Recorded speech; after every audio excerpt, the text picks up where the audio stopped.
YS Vivekananda Reddy హత్య కేసులో మరొక సంచలనం చోటు చేసుకోబోతుందా అంటే ఎస్ అవుననే సమాధానం వస్తుంది.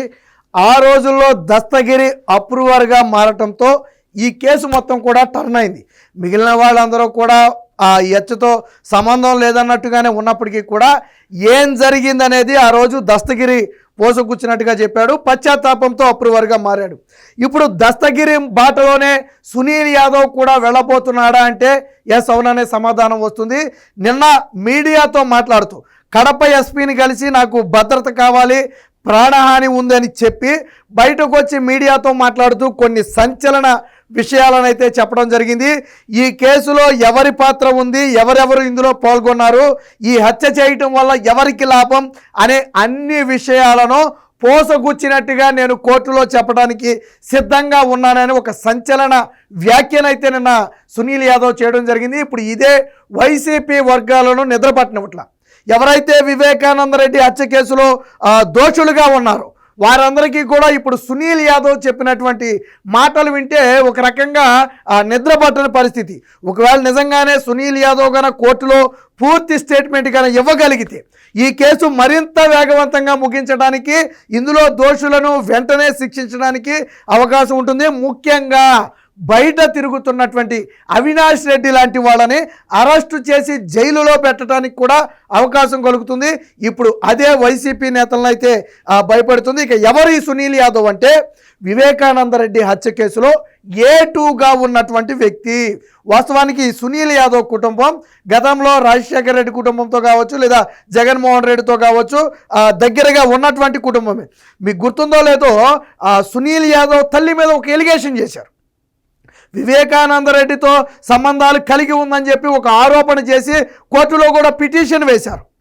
సో అది సునీల్ యాదవ్ను మరింత బాధించింది. దానితో పాటు ఆ హత్య అని ఒక సినిమాని తీశారు ఇటీవల. దానిలో సునీల్ యాదవ్ని, సునీల్ యాదవ్ తల్లిని అత్యంత క్రూరంగా చూపించే ప్రయత్నం చేశారు.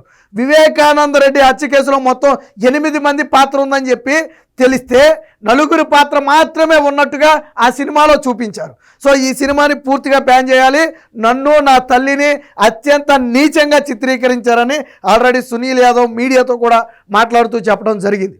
అంటే దస్తగిరి బాటలోనే సునీల్ యాదవ్ కూడా వాస్తవాలను బయటపెట్టి అప్రూవర్గా మారడానికి సిద్ధంగా ఉన్నట్టుగా అయితే అర్థమవుతుంది. పోలీసులు కూడా కడప ఎస్పీ కూడా వెంటనే సానుకూలంగా స్పందించారు. ఇప్పటికే వాళ్ళ ఇంటి వద్ద ఒక పోలీస్ పికెట్ను కూడా ఏర్పాటు చేసినట్టుగా స్వయంగా సునీలే చెప్పాడు. అయితే ఒక మాట చెప్పాడు, మొత్తంగా సునీల్ అటు కడప జైల్లో కావచ్చు, చెంచలగూడ జైల్లో కావచ్చు మొత్తంగా 39 నెలలు ఉన్నాడు. నెల 1 నెల 2 నెలలు కాదు, దాదాపుగా 39 నెలలు జైల్లో ఉన్నాడు. ఈ వివేక హత్య కేసులో మొట్టమొదటి అరెస్టు 2021లో జరిగిన అరెస్టు సునీల్ యాదవ్దే.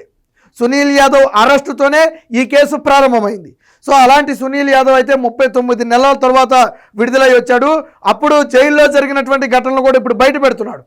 తాను జైల్లో ఉన్నప్పుడు ఈ హత్య కేసులో తనతో పాటు ఉన్నటువంటి సహనిందితులే తనను భయపెట్టి బెదిరించారని, ఇప్పుడు బయటకు వచ్చిన తరువాత కూడా నేను నరకం అనిపిస్తున్నాను, ప్రశాంతత లేదని చెప్పి వాపోతున్నటువంటి పరిస్థితి. వైఎస్ అవినాష్ రెడ్డి యూత్ అనే ఒక వాట్సాప్ గ్రూపు, అలాగే జగన్మోహన్ రెడ్డి పేరుతో ఉన్నటువంటి కొన్ని వాట్సాప్ గ్రూపుల్లో సునీల్ యాదవ్ మీద అత్యంత నీచంగా విమర్శలు చేస్తూ సర్క్యులేట్ చేస్తున్నారు. దాన్ని సోషల్ మీడియాలో కూడా పెడుతున్నారు. ఒక రకంగా సునీల్ యాదవ్ను మానసికంగా హింసించే ప్రయత్నం జరుగుతుంది. సో ఇప్పుడు ఎందుకు సునీల్ యాదవ్ బయటకు వచ్చాడంటే ఇటీవల సాక్షులుగా ఉన్న వాళ్ళు ఒక్కొక్కరుగా మృతి చెందుతున్న నేపథ్యంలో తన ప్రాణాలకు కూడా హాని ఉందనే ఒక భయంతో కడప ఎస్పీని అయితే కలిసి తనకు రక్షణ కల్పించాలని కోరటం జరిగింది. ఏది ఏమైనా సునీల్ యాదవ్ నిన్న మీడియాతో మాట్లాడుతూ చేసినటువంటి వ్యాఖ్యలు ఏవైతే ఉన్నాయో ఈ కేసులో అన్ని విషయాలను కోర్టు ముందు చెప్పడానికి నేను సిద్ధంగా ఉన్నాను. ఎవరెవరు పాల్గొన్నారు, దీని వెనక ఎవరున్నారు, ఈ హత్య చేయటం వల్ల ఎవరికి లబ్ధి చేకూరుతుంది, ఇలాంటి అన్ని విషయాలను కూడా నేను స్పష్టంగా చెప్తాను. ఎందుకంటే నన్ను నా తల్లిని కూడా అత్యంత నీచంగా వీళ్ళు వేధిస్తున్నారు. ఇప్పుడు గత ప్రభుత్వ హయాంలో కొంతమంది వైసీపీ పెద్దల పాత్ర కూడా ఇందులో ఉందని, పేర్లు అయితే చెప్పలేదు అనుకోండి, వైసీపీ పెద్దల పాత్ర ఉంది. ఈ సినిమా ఏదైతే హత్య సినిమా ఉందో ఆ సినిమా తీయటం కూడా గతంలో వైసీపీ హయాంలో కొంతమంది చేత తీయించారని చెప్పి వ్యాఖ్యానించడం జరిగింది. దీనికి సంబంధించిన వార్త వచ్చింది, ఒకసారి చూద్దాం. నా ప్రాణాలకు ముప్పు ఉంది, కడప ఎస్పీని భద్రత కోరిన సునీల్ యాదవ్, వివేక హత్య కుట్రను బయట పెడతానని వెల్లడి. దస్తగిరి బాటలోనే A2 సునీల్ యాదవ్, పులివెందల్లోని అతని ఇంటి వద్ద పోలీసుల పికెట్ అని చెప్పి ఒక వార్త అయితే వచ్చింది. మాజీ మంత్రి వైఎస్ వివేకానందరెడ్డి కేసులో ఇది మరొక సంచలనం. A2గా ఉన్నటువంటి సునీల్ యాదవ్ మరొక నిందితుడు దస్తగిరి బాటలో నడిచేందుకు సిద్ధమయ్యాడు.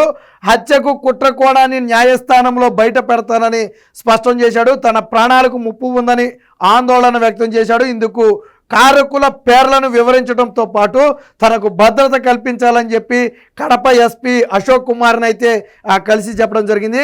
హైదరాబాద్లోని చెంచల్గూడ జైల్లో ఉన్నప్పుడే సహనిందితుల నుంచి బెదిరింపులు ఎదుర్కొన్నానని, బెయిల్ ఫైల్ వచ్చాక పులివెందుల్లోని వైకాపా నేతల అనుచరులు మధ్యవర్తుల నుంచి హెచ్చరికలు వస్తున్నాయని వాపోయాడు. వివేక హత్య కేసులో అప్రూవర్గా మారిన దస్తగిరికి వైకాపా నేతల నుంచి 5 ఏళ్లుగా బెదిరింపులు, ప్రలోభాలు తీవ్రమవుతున్న తరుణంలో మరొక నిందితుడికి అదే అనుభవం ఎదురైందని చెప్పి చెప్పడం జరిగింది. సో ఇదే మొదటి అరెస్టు. నేను చెప్పాను కదా, 2021 ఆగస్టు 2న గోవాలో ఈ హత్య కేసుకు సంబంధించి మొట్టమొదటగా సునీల్ యాదవ్ని అయితే పోలీసులు అరెస్టు చేయటం అయితే జరిగింది. సో 2023 ఫిబ్రవరి 10న కడప జైలు నుంచి చెంచల్గూడ జైలుకి తరలించారు. సో కడప చెంచల్గూడ జైల్లో మొత్తంగా 39 నెలల పాటు జైలు శిక్ష అయితే అనుభవించాడు. సునీల్ యాదవ్ ఏమంటాడంటే, నేను జైల్లో ఉన్నప్పుడు వైసీపీ నేతలు ఎవరు పట్టించుకోలే, పాపం చేసింది వాళ్ళు, సరే మేము కూడా భాగస్వామ్యమైనా చేసింది వాళ్ళు, కానీ అరెస్ట్ అయితే మమ్మల్ని ఎవరు కూడా పట్టించుకోలేదని వాపోయాడు. తన తండ్రి కృష్ణయ్య అనారోగ్యంతో చనిపోయినప్పుడు బెయిల్ కోసం హైకోర్టులో పిటిషన్ వేస్తే ఎందుకు తొందర అని తోటి నిందితులే చెంచల్గూడ జైల్లో బెదిరించినట్టుగా కూడా చెప్పాడు. వాస్తవానికి సునీల్ యాదవ్ జైల్లో ఉన్న సమయంలో తన తండ్రి చనిపోతే బెయిల్కి అప్లై చేసుకోవడానికి ప్రయత్నం చేస్తుంటే సహనిందితులు దాన్ని కూడా అడ్డుకునే ప్రయత్నం చేశారట. అంటే సునీల్ యాదవ్ బయటికి వెళ్తే ఎప్పటికైనా ప్రమాదమే అని వాళ్ళు అనుకున్నారేమో తెలియదు, కానీ స్వయంగా చెప్పాడు. సో పులివెందుల్లో నివాసం ఉంటున్న తనకు జరిగిన అన్యాయంపై సోషల్ మీడియాతో మాట్లాడితే బెదిరింపులు వస్తున్నాయనే విషయాన్ని కూడా చెప్పాడు. ఇక నన్ను క్రూరంగా చూపిస్తున్నాను, నేను చెప్పా కదా, హత్య సినిమా, ఇటీవల విడుదలైన హత్య సినిమాలో నన్ను మా అమ్మను క్రూరంగా చూపించేలా పాత్రలు చిత్రీకరించారు. వివేకాను 9 చంపినట్లుగా చూపించారు, కానీ 8 మంది పాత్ర ఉంటే మిగిలిన వారి ప్రమేయాన్ని ఎందుకు చూపించలేదు? ఈ సినిమా విడుదల వెనక గత ప్రభుత్వ పెద్దల హస్తం ఉంది. హత్య సినిమా ప్రదర్శన నిలిపివేయాలని చెప్పి చెప్పడం అయితే జరిగింది. ఇక వైఎస్ అవినాష్ అన్న యూత్ వైఎస్ఆర్సీపీ కడప అనే వాట్సాప్ గ్రూపుల్లో తన ఫోటోలు వీడియోలు పెట్టి కించపరుస్తున్నారని నిన్న ఎస్పీ దృష్టికి కూడా తీసుకువెళ్ళడం జరిగింది. నేను చెప్పాను కదా, ఈ సునీల్ తల్లితోనే వివేకానంద రెడ్డికి ఏదో సంబంధాలు ఉన్నాయని చెప్పి ఒక ఎలిగేషన్ పుట్టించడమే కాకుండా హైకోర్టులో కూడా కేసు వేశారు. అంటే వైసీపీ నాయకులు అవినాష్ రెడ్డి మనుషులు ఎంత నీచంగా మారతారు అనడానికి ఇది ఒక ఉదాహరణ. లేకపోతే ఎవరో ఒక ముస్లిం మహిళకు సంబంధాలు అంటగట్టారు. సో ఇలా 1 కాదు 2 కాదు అనేక కోణాలలో వైఎస్ వివేకానంద రెడ్డి వ్యక్తిత్వాన్ని కించపరిచే ప్రయత్నం చేశారు. ఏది ఏమైనా దస్తగిరి బాటలోనే ఇప్పుడు సునీల్ యాదవ్ కూడా నడుస్తాడు అనే వాదన ఏదైతే ఉందో ఇది వైసీపీ నాయకులకు మింగిడి పడని అంశంగా మారింది. వైఎస్ వివేకానంద రెడ్డి హత్య కేసులో అత్యంత కీలక సాక్షిగా ఉన్నటువంటి ఇప్పుడు అప్రూవర్గా ఉన్నటువంటి దస్తగిరికి సునీల్ యాదవ్ తోడైతే ఈ కేసు మరింత వేగంగా ముందుకు వెళుతుంది. అవినాష్ రెడ్డి లాంటి వాళ్ళు బయట తిరిగే అవకాశం కూడా ఉండదు. ఇందులో హత్యలో పాల్గొన్న ఇద్దరు కూడా అప్రూవర్గా మారితే శిక్షను కూడా వేగవంతం చేయడానికి, కేసును త్వరగా క్లోజ్ చేయడానికి అటు సిబిఐ కావచ్చు ఇటు న్యాయస్థానాలకు కావచ్చు ఈజీగా ఉంటుంది. ఏది ఏమైనా మొత్తంగా సునీల్ యాదవ్ ఇప్పుడు హత్యలో ఉన్నటువంటి కుట్రకోణం మొత్తం కూడా బయట పెడతానని సంచలన వ్యాఖ్యలు చేయటం అటు కడపలో కావచ్చు లేదా వైసీపీ వర్గాల్లో కావచ్చు పెను ప్రకంపనలు అయితే పుట్టిస్తున్నాయి.